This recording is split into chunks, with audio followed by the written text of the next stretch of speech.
How simple is it to climb Mount Everest?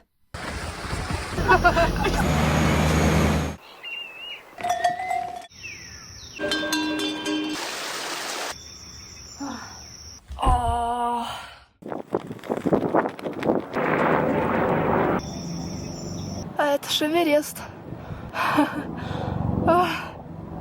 Clearly, not simple. I had no idea what to expect when I signed up for this journey. The world's most hazardous airport, the harsh Himalayas, excruciating mountain routes, tainted water, and, as a bonus, breathtaking views. However, let's begin in chronological order, starting from Kathmandu, the capital and most difficult airport to reach. Just check the cost of the ticket. The tiny airport is located in the high mountain village of Namche-Bazaar, which is reached after 5 hours of terrible road travel through Nepal.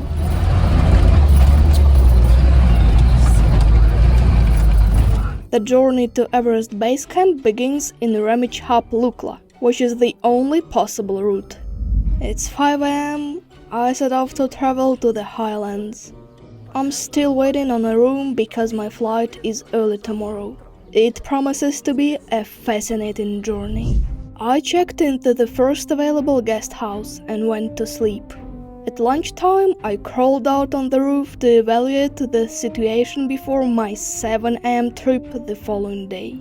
Right outside my hotel windows, the villagers were slaughtering a cow to perfection in honor of a feast. A pleasant scene in the morning.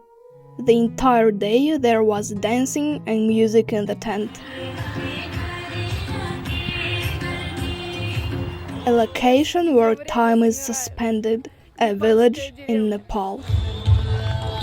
There aren't many things going on here. Some kids are at school, while some are helping their parents.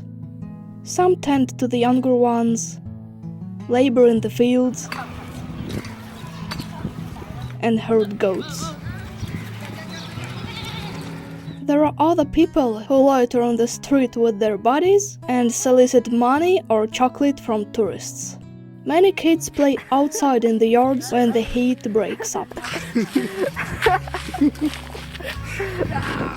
Adults make the most of their time.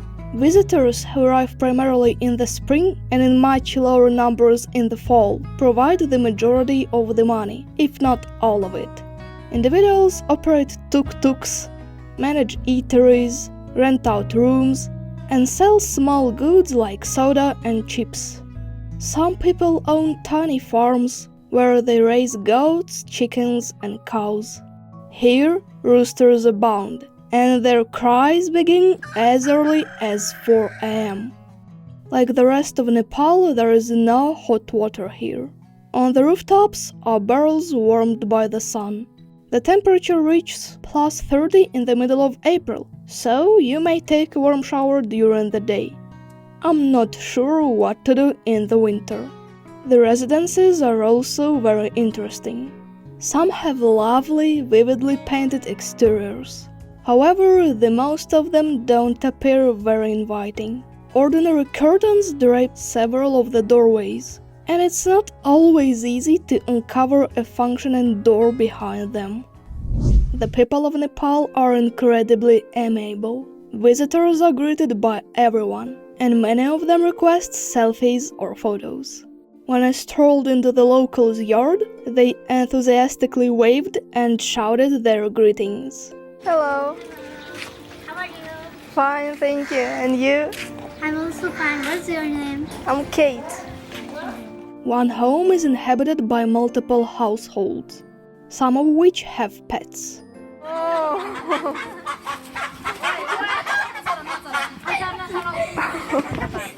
They do their own hand washing of clothing and shoes in the backyard.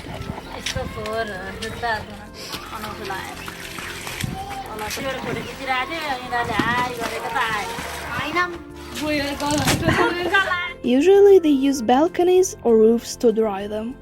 It's incredible that some kids in this far-off place can communicate in English. Still not too good. Bye-bye, guys. Bye. Enjoy. Bye. Please come again. Afterwards, I came upon two amazing creatures. A curious chameleon lizard and a cat. They are kind of hard to find in Nepal.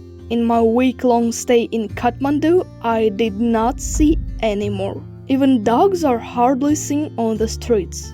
It's likely that the cost of owning a pet keeps the residents away. And now, a cat. What a wonder. Helicopters from Kathmandu or Lukla occasionally land here in the evening. Helicopter prices start at $600 per person, or $3,000 for the entire aircraft, which is utterly inhumane. Those travelers who missed their flight use them. Those who naturally have an extra $600. However, if you can travel by air for $200, why pay so much? The issue is that the mountain weather is extremely variable and utterly unpredictable. This is particularly true for Lukla, which has the distinction of having the world's most dangerous airport. Doesn't it sound intriguing? In the mountains there are two difficulties: wind and cloud cover, or both at once. Furthermore, the Lukla landing strip is not ideal, since it is only 450 meters long, has a cliff behind it on one side, and descends directly into a precipice on the other. In addition, the terrain prevents the pilot from making a second landing attempt, so if he chooses to land, he must do it on the first attempt. To put it briefly, excellent introductions to secure a ticket. Flights are frequently cancelled and delayed due to the weather. Purchasing a ticket for a specific day does not guarantee anything. And so, I knew the journey had started when I woke up at 5 in the morning and walked to the airport. There is a delay on our flight, because the flight that was cancelled yesterday is departing before us. The airport is in complete disarray. Everyone appears really cool, like well-equipped trekkers.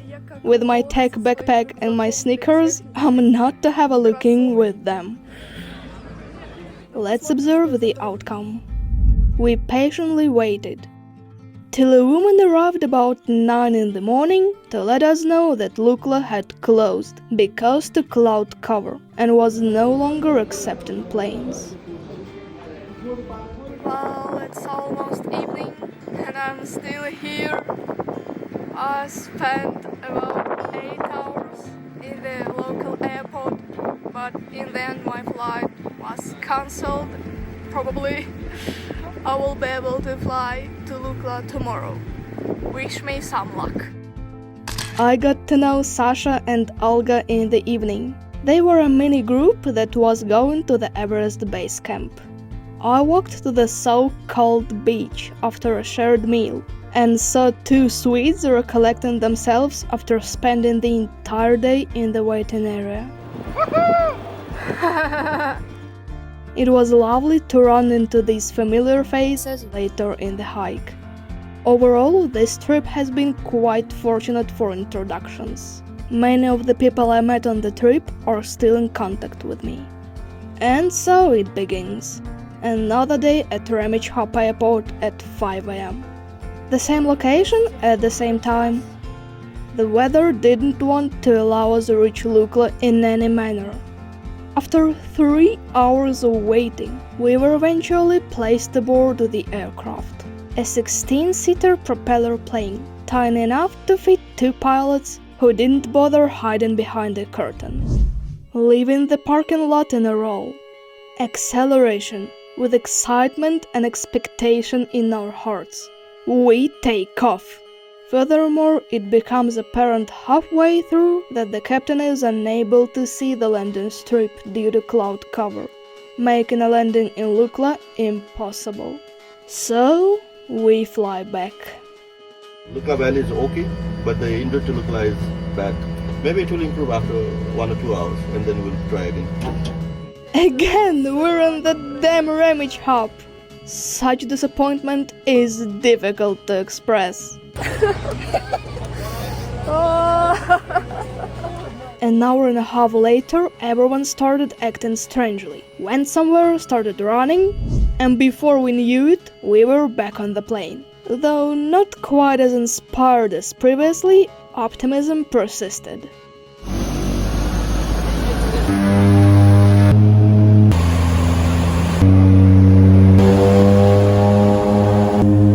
Then it dawns on me that we were about to boarding.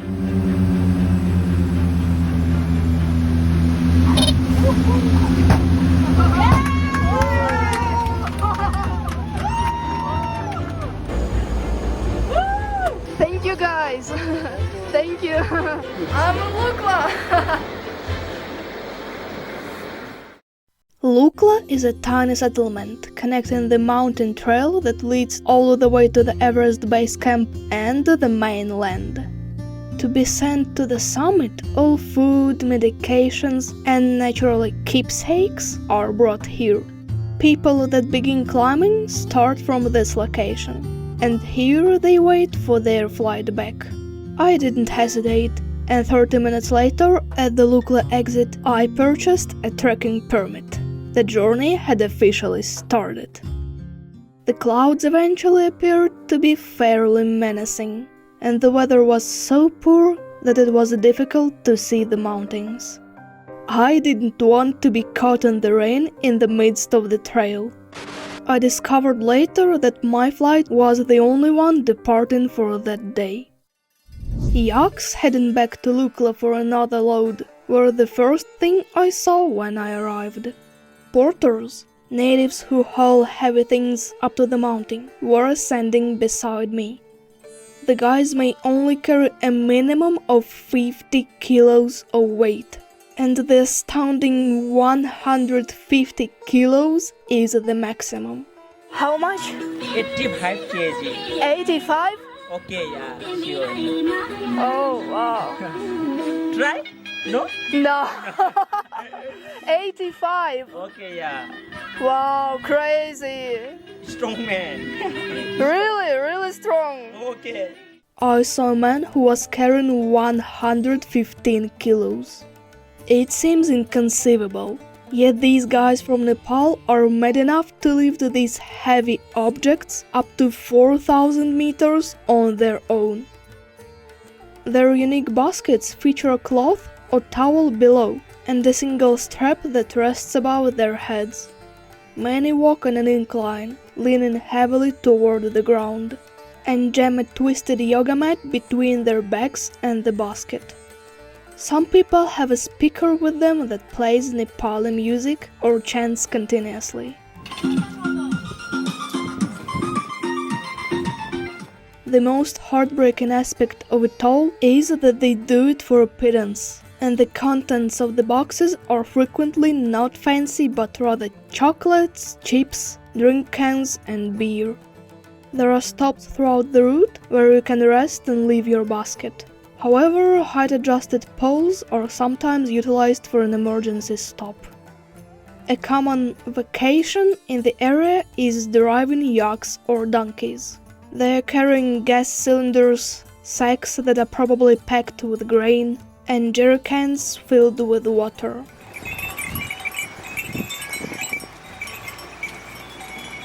The sound of bells tormented me the entire way along the route.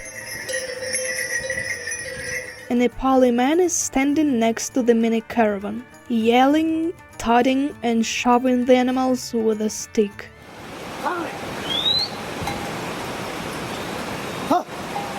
It's not always possible to wait with your back to the cliff. Instead, you must carefully avoid the donkeys to prevent falling into the abyss. Here, horses are occasionally encountered as well. They are used to transport the most affluent and lazy tourists. Most people climb in groups accompanied by porters and a guide. They can form groups of 2, 3 or even 20 individuals. It's hardly surprising that there weren't many loners like me on the road, as most people's objective was to reach the base camp, which is situated 5,364 meters above sea level. Traveling alone carries a high risk, as many unexpected events like weather changes, altitude sickness, and disorientation may happen. My goals were less ambitious. I just intended to go up to 4,000 meters, which was doable even without a porter or guide breathing down your neck. Furthermore, because filming required a lot of time, my only choice was to trek alone.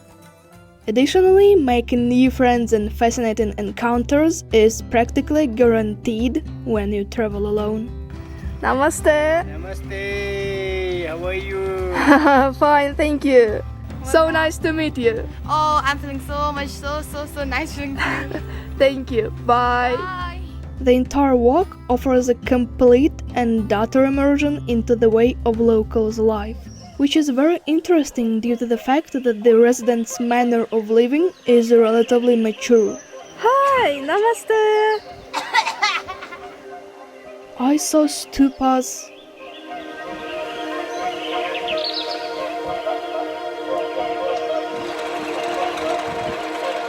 prayer drums,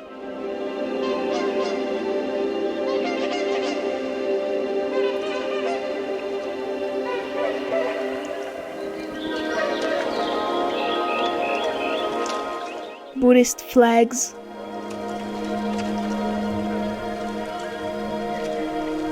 little shrines,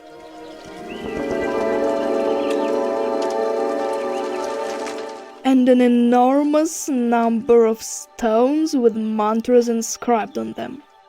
Additionally, there were stones with mandalas and even humorous egg-shaped ones.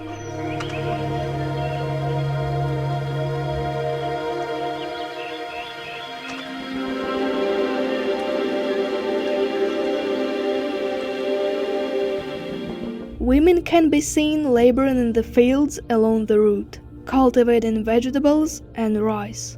In addition, we can observe men constructing the road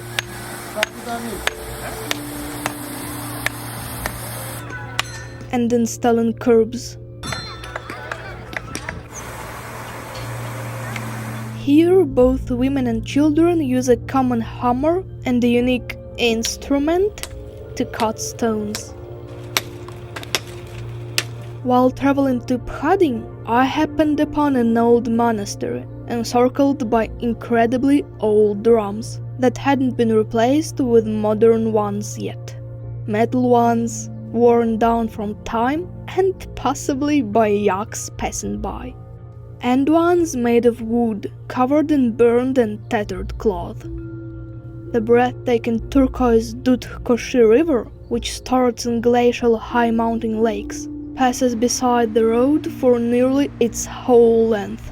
The stream is particularly strong in April, making it enjoyable to observe its bends, cascades, and rapids, while listening to the constant sound of flowing water. Because of the unique relief and elevation differential, this river is regarded as one of the hardest in the world to raft. Suspension bridges can be found in various locations. They are always draped in scarves.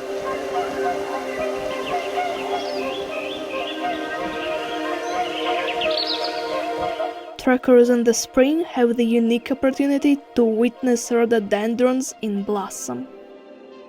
The weather worsened in the interim.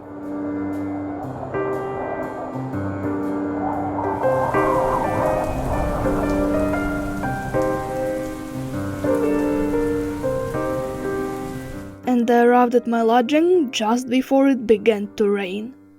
I have just arrived and checked in. The views are fantastic, even though the room is little. The hotels in the area are known as lodges, and they operate on the following model. You're given a room for a small fee, usually between $3 and $10 a night. There is a light bulb and 1 or 2 beds in there. The linens are not always clean. Nothing more. The stove, sockets, showers and toilets are all outside the room. The lodge gets more pricey and less comfortable the farther down the trek it is. Early on, a hot shower costs $3-4. Additionally, you need to pay $1-2 to charge your phone.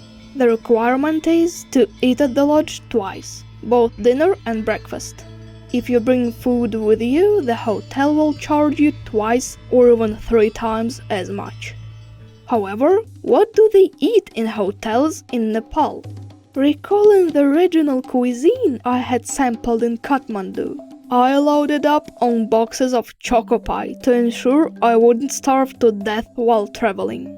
To be candid, the food in Nepal is unusual, mostly due to the profusion of indigenous spices, which I found to be rather offensive. The dal bhat is the main dish, a receipt of boiled rice with a variety of strange gravies and something akin to sour veggies. Momo is another dish. It resembles Russian dumplings, but uses very particular spices. Nepalis love their unleavened flatbreads with cheese, jam, or honey for breakfast. They are called chapati. Locals eat twice a day as a rule. The food on the trek is much better.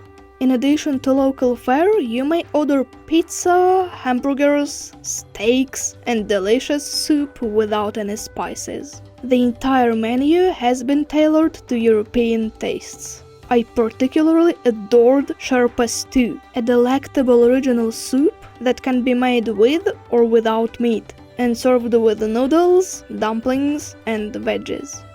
I also sampled the purported yaks steak, which was actually a cutlet of forced meat with a flavor close to pork. Additionally, yak milk cheese was marketed in some locations. However, I made the decision to give it a go on the way back. They served Tibetan bread, chapati, sandwiches or pudding with jam for breakfast. Apple pie with cinnamon was my fave. All in all, the food is inexpensive, naturally occurring, and handmade. $20 a day on average for accommodation and 3 meals a day was a dream, not reality. The primary risk is bought water. Some individuals trying to make an easy profit gather attractive old bottles, fill them with water from the closest river, replace the cap, and sell them for $1.50 per liter. Not only is it possible to leak someone else's bottle, but it's also very likely that drinking such water will leave you seriously poisoned for a few days. One of the owners of the restaurant I was going to have lunch grabbed an empty bottle out of my hands, and he was furious when he got the crumpled plastic. Generally speaking, I purchased a camp filter prior to the trip, and used it to filter unboiled water.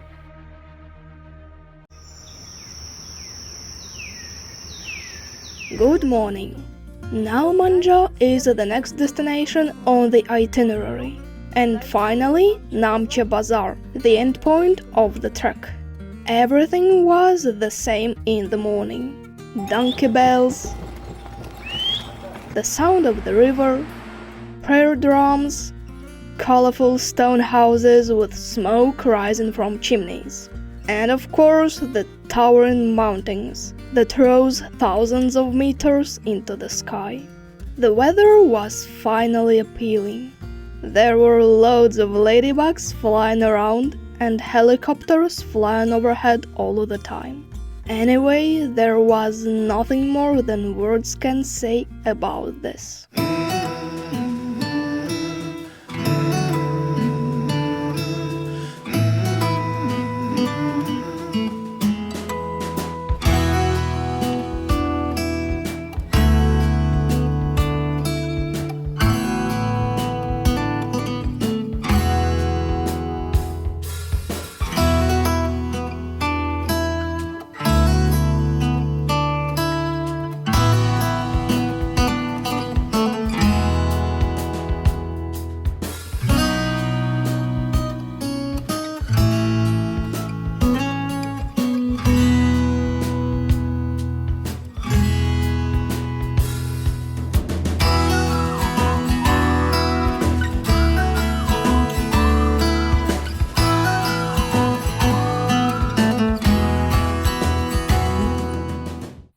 I took a break in a valley with a view of Tamsurhu, a 600-meter summit, and made a time-lapse video to show how the weather could change quickly in the mountains. I didn't stay here for very long because clouds were slowly blanketing the sky. The next settlement where I intended to stay the night began to appear in the distance by evening. This route isn't level at all. You have to constantly descend and then crawl back up while gasping for air and hardly moving your feet. This route is quite taxing. It takes 4 instead of 2 hours to complete the 8 kilometers shown on the map, and my shooting increases it to 6. Nevertheless, as I was moving and beginning to glance at the nearby lodges, I heard recognizable voices in the background. It was Olga and Sasha, my newfound friends and airplane fellow waiters. They chose to invade Namche-Bazaar in a single day rather than the customary 2, and they were able to depart just 1 day after me. I made the decision to visit the Monastery, which is situated atop a tiny hill. Ultimately, ascending a further peak is an unparalleled achievement. A young monk held open the door only for me and asked if I wanted to walk inside.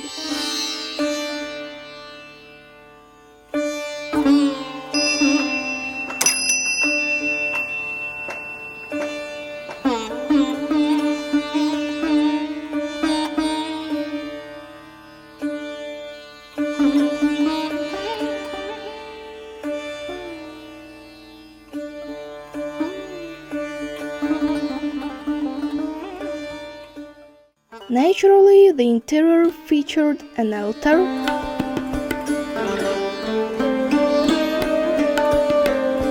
typical Lama chairs equipped with a range of musical instruments,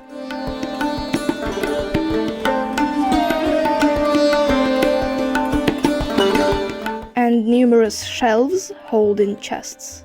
It turned out to be texts of various prayers, said on special occasions and holidays. I found a little altar with handmade sculptures really entertaining. I made a little donation and then ventured outdoors to look about the monastery's small courtyard.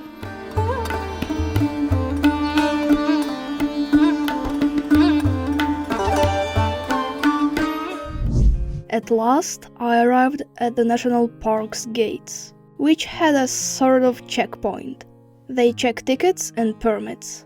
They inquire as to your destination and if you have a guide. They also may look for a drone in your backpack. The gates to the mountains are open from that point on. This is the last settlement on the riverbed, before the steep trek up to Namche-Bazaar. Here is where I'll spend the night, in this tiny community. I made my choice of Buddha Lodge and went to sleep after dinner with Czechs who had come from the base camp. Considering that the nighttime temperature might potentially drop to 0 and there was no heating in the rooms, I had to sleep in my outerwear. It's 8 AM. Today I have to be in Namche-Bazaar. It's very cold, feels like it's, 0 degrees Celsius. Let's go. We had to gain 700 vertical meters on this particular day, and even though there was only a little over 5 kilometers left to go, the day was difficult. There are 2 suspension bridges visible in the distance. The top one is mine. You can see the New Hiller Bridge, which was opened in 2013. Frequently, you can tie a handkerchief or lay wish flags on it to bring good fortune.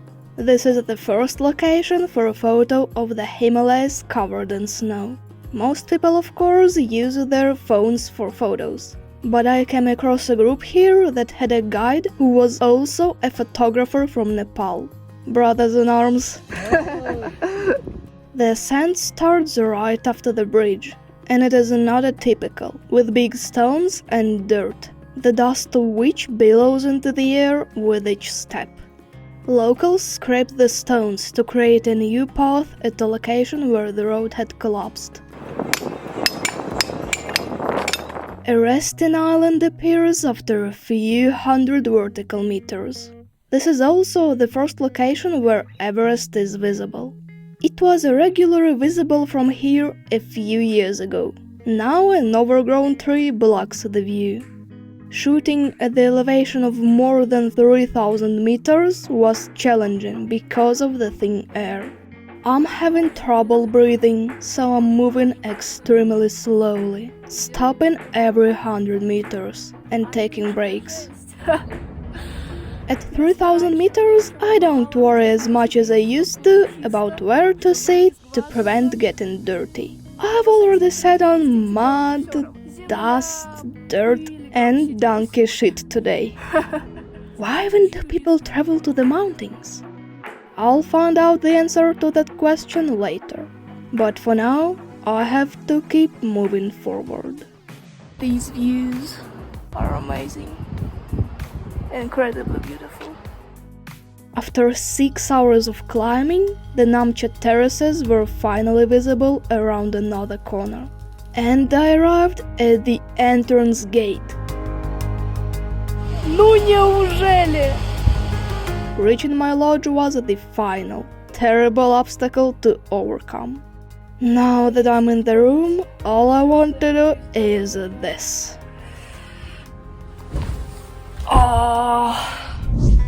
I went downstairs to the dining room, had a bite, and then I left my camera there to capture the dusk. I made the decision to walk outside once more after that. And as it happened, it was completely pointless to capture the sunset via the large window.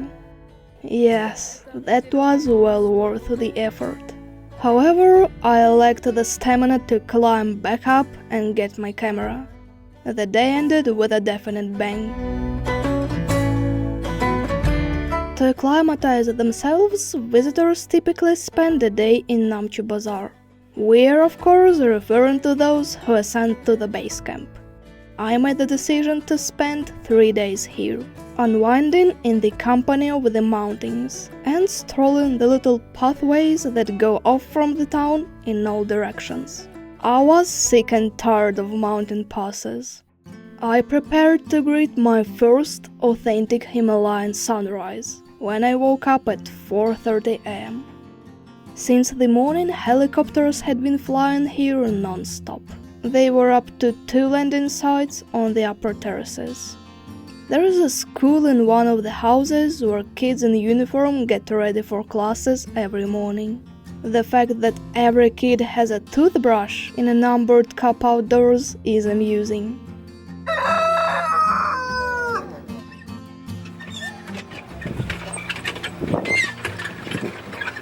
I chose to go on a path that was not hidden anywhere in the sky, and when I did, I was surrounded by mountains and a peaceful silence. Wow, the river is so far down.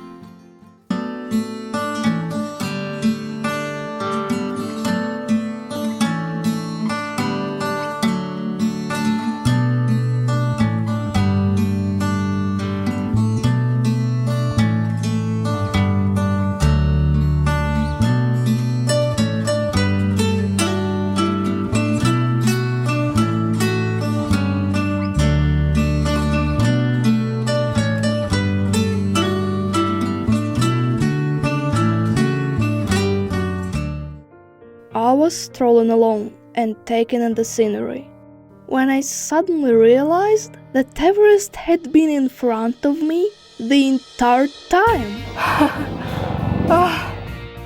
I was really fortunate to have excellent sight, with no haze or clouds obscuring the mountains.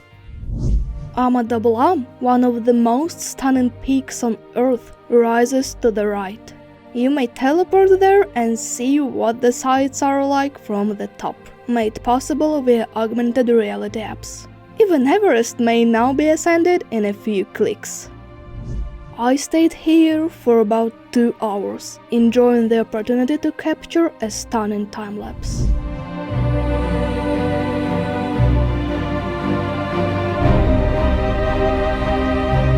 I even ran into a bunch of Russian guys while I was waiting. Привет из Питера, привет из России. Да, Питер, круто! And after that, I went back to Namche. Here, a hotel probably occupies the first, if not every second house. The main street features 5 enormous drums built along the stairs, adjacent to trees of blooming rhododendron, and a massive stupa encircled by tiny prayer drums. The water flowing down causes these drums to rotate on their own, culminating in a fountain at the top. Gorgeous. Here, eagles, enormous birds with a 2-meter wingspan, soar above the chasm. And here's a scaredy-looking lost donkey, chasing after its herd while chasing people away. In the evenings, the locals assemble for a full stand of volleyball matches. I'm heading back to my place from yesterday to capture another sunset. However, everything was completely covered by clouds this time.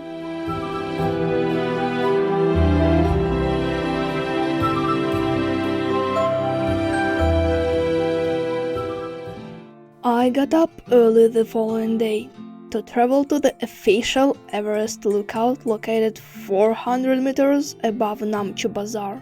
The ascent was nearly effortless, perhaps because to the rest of acclimatization. An hour later, the settlement was plainly visible, with terraces far below. I soon arrived at a large plateau, where you could take pictures of the surrounding mountains.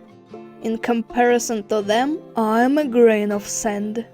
And this was it. The observation deck, elevation 3,900 meters. However, there was very little visibility. The sky was cloudy, and the view of the mountains was completely different from what I had anticipated. This is the place where the world's highest mountain cafe is situated, and in addition to its evocative decor, you may savor delicious apple pie and well-made coffee, and enjoy expansive vistas outside the window, in hazeless hours of course. There are tables outdoors as well, and even with the wind, it is pleasant to sit because the sun is wonderful and warm at this level. I had a strong desire to have a chocolate bar while admiring Everest. I brought it here after spending a lot of money purchasing it in Namche.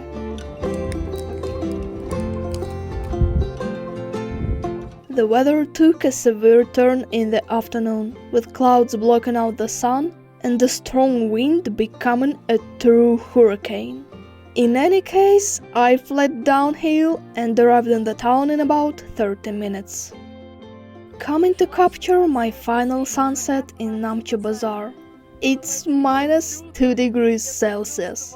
I'm chilly with my summer sneakers and windbreaker on, holding out and taking in the scenery, since I'm fortunate to have a beautiful sunset today. However, it's quite cold.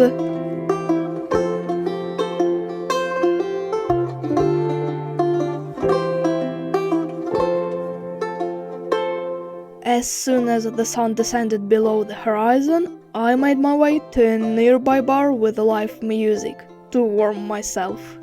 Even though there weren't many people here at 6 o'clock,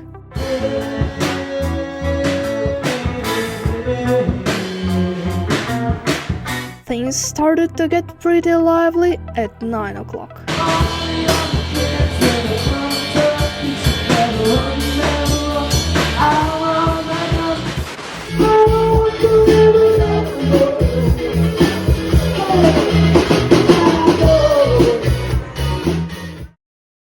Nice way to wrap up the climb, I believe. It came time to head downhill, and I chose to sample the regional cheese at a well-known eatery. It appears to have come from a yak a moment ago, dusty and woolly. Moreover, moldy. Yeah, but it's like really dusty. Okay, I have another change. Yeah, please. Okay. 5 minutes later. They delivered me a fresh batch. It's similar to Maasdam, just a good natural farmer cheese, particularly if it's not moldy. I made it to Lukla by dusk in order to take a morning flight back to Kathmandu. But Lukla was Lukla. Naturally, things didn't go as planned.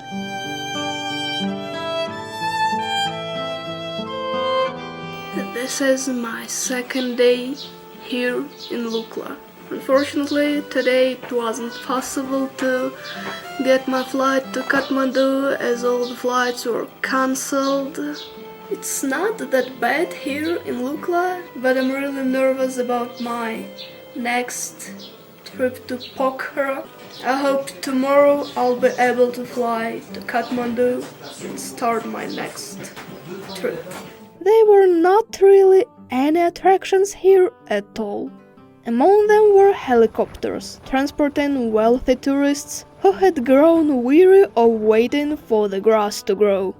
It's not frequently that you see helicopters being hastily outfitted and dispatched, and I was granted permission to capture photos from behind the gate.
What else was there than the rural landscape I had to stare at?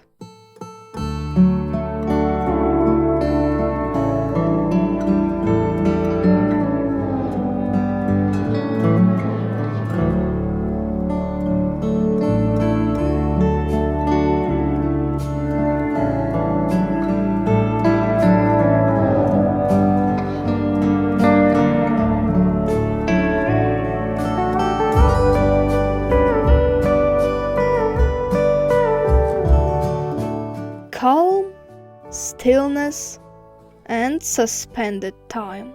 I strolled along the main street, which was lined with eateries and gift shops. At the amazing Ili bar, I had a coffee and some delectable chocolate cake. Made 5 rounds of all the stores, observed some of the handyman's activities, played a fun local game of finger pool,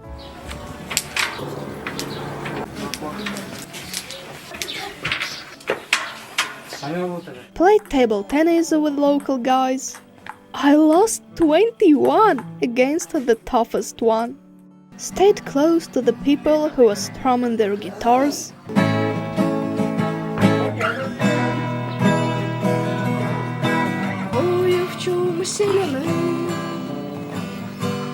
Tuned up their guitars then.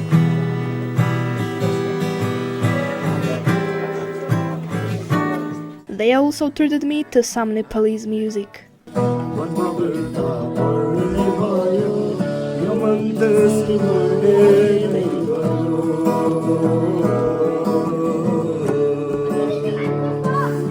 I amused myself as much as possible overall, and all for the purpose of making myself back to the airport the following morning, where I saw a few departing planes and waited idly inside for my flight to Kathmandu, which was naturally cancelled once more. Hello once again. I'm sick of being here, honestly. It's my 3rd day and the guy in the company's office told me, "Oh, you're going to Kathmandu. Kathmandu, difficult." So probably tomorrow I'll be in Ramage Hub and in Kathmandu, begging for it, fingers crossed. Fortunately, the scandal paid off, and I was able to board the first plane out at 6 am on the 4th day. A golden ticket for travel. No time, no name. Ну неужели в самом деле? Ура! We were bundled onto the aircraft in a flash. Here we are taxiing for takeoff. And as soon as we lifted off the ground, the strain that had been building up over the past few days suddenly left me. Thank goodness that the planes don't make a U-turn as they take off from Lukla. When we finally arrived, I was once more observing the Ramage Hub terraces from above. Hooray! Here we are. I got a place in the bus and had to spend 5 hours bucking along and sweltering inside before I could finally get to Kathmandu, where the amazing jacaranda trees had blossomed during my absence. I intended to spend at least a few days in Pokhara, so I boarded a 9-hour night bus there the same day. There I wanted to see Annapurna, visible from the city, and the pinnacle of yet another Himalayan mountain range. Well, I'm in Pokhara, and it probably wasn't the best decision to come here, because now it's so much haze outside that I cannot see any mountain. No Himalayas, no Annapurna, nothing. Oh my god. Well, even though it is difficult to believe that a trip to Pokhara could be worthwhile with only 50 meters of visibility, I walked to the lake and embankment after breakfast, as my friends who had been there had told me how wonderful they were. Even though it's a nice promenade, especially by Nepalese standards, it appears very boring. The fauna is quite fascinating nevertheless.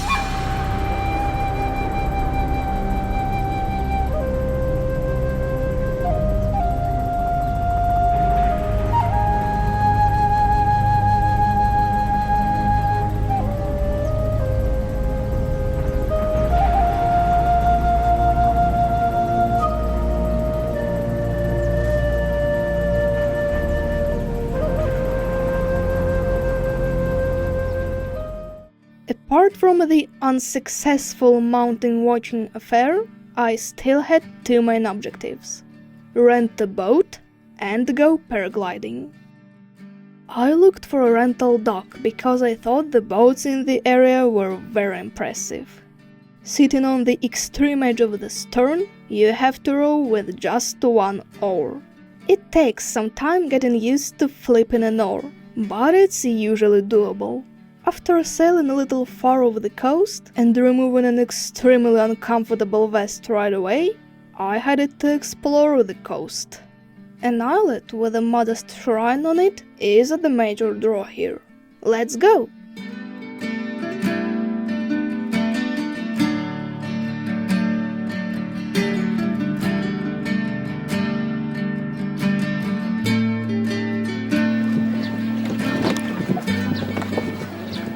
I docked and disembarked somehow. Alright, I'm parked. I hope my boat stays here. I made a 3,000 rupee deposit. The island is really tiny. There was nothing here save a small temple, a stand full of ribbons, and probably a holy tree all painted over. Oh, and there was a huge flock of pigeons pecking at the offerings, which were grits and rice. One of them even defecated on my leg.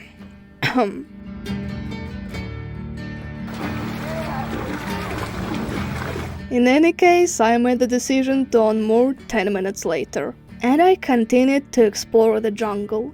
after requesting the native boater to push me. Woohoo! Thank you! There was definitely an atmosphere about the fog. The boat is all mine, which is the nicest part of it all. No co-adventurers, no boaters, none at all. I can swim for the entire day, and that's what I'm going to do now.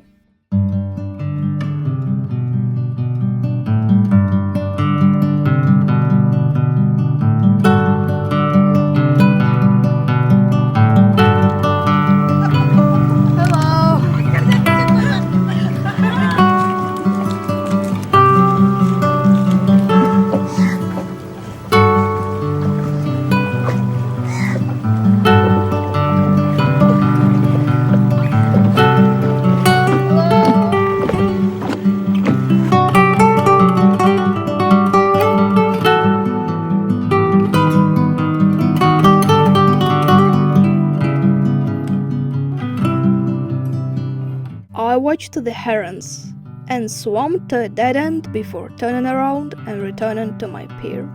The boat was successfully returned. I left an unbelievable 20 euros for Nepal after eating lunch at a fancy restaurant. I then proceeded to the waterfront to witness the absent sunset, when I encountered the trip's greatest adventure. A local guy named Bizu approached me and offered to take me on a bike trip up into the mountains, so I could see Annapurna despite the smoky fog. I accepted his offer. Fancy that! A paragliding flight was waiting for me the following morning, and out of the entire travel, it was the most frittered 70 euros. We spent an hour in the office waiting to go before we actually did. Along the journey, it was evident that there was nothing to see. Well, aside from the beautiful local roads. Unable to see anything.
The most enjoyable part of the flight was observing other colorful and vibrant paragliders.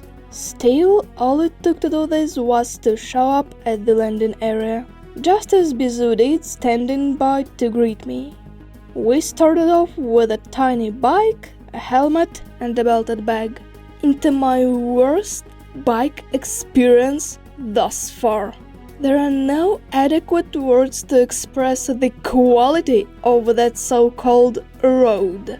It's not so much a road as it is its total absence. I didn't anticipate such an off-road experience. We covered the full 20 kilometers in 2 hours, but we also ascended to a height of 2,500 meters above sea level. Our small bike, which made it all the way. It's 100% cooler than me. And when I arrived, this is what I saw.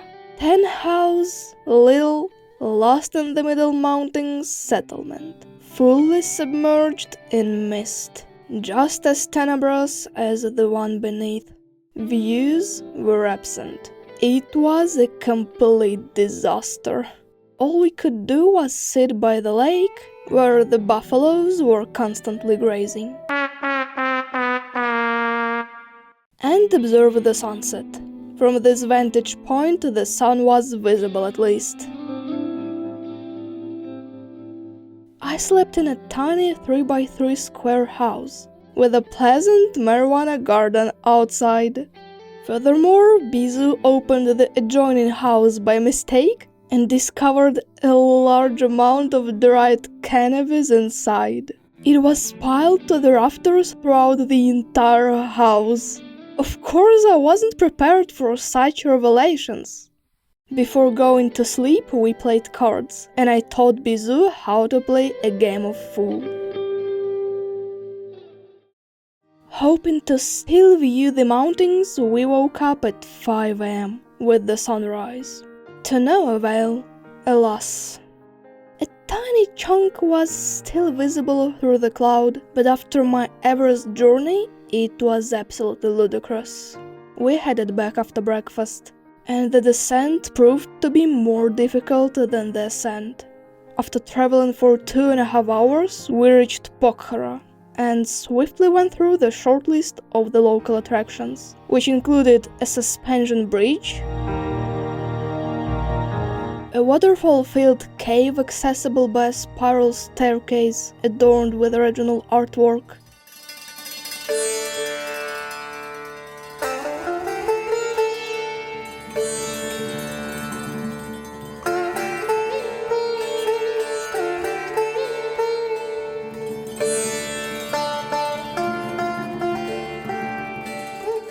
and the market where I picked the most exquisite local candies at random.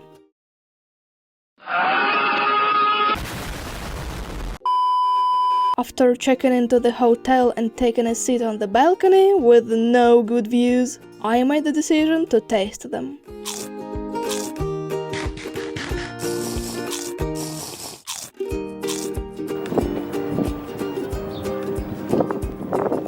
Everything was just dough mixed with some regional spices. While it was edible, the taste was unsatisfactory. I can only think of two very amazing things: coconut balls with almonds and syrup, and these yellow, incredibly strange but delicious things, just like Bizu's favorite berries growing in the mountains. I then turned to face the lake, directly from the balcony. Not a haze! I was able to witness the lake in all its splendor on the final evening. Without Annapurna, of course, but this is the hill Bizu and I visited in search of mountain views, Pokhara's and all of Nepal's final sunsets. Thus, a token of appreciation from Pokhara for not seeing the mountains this time around.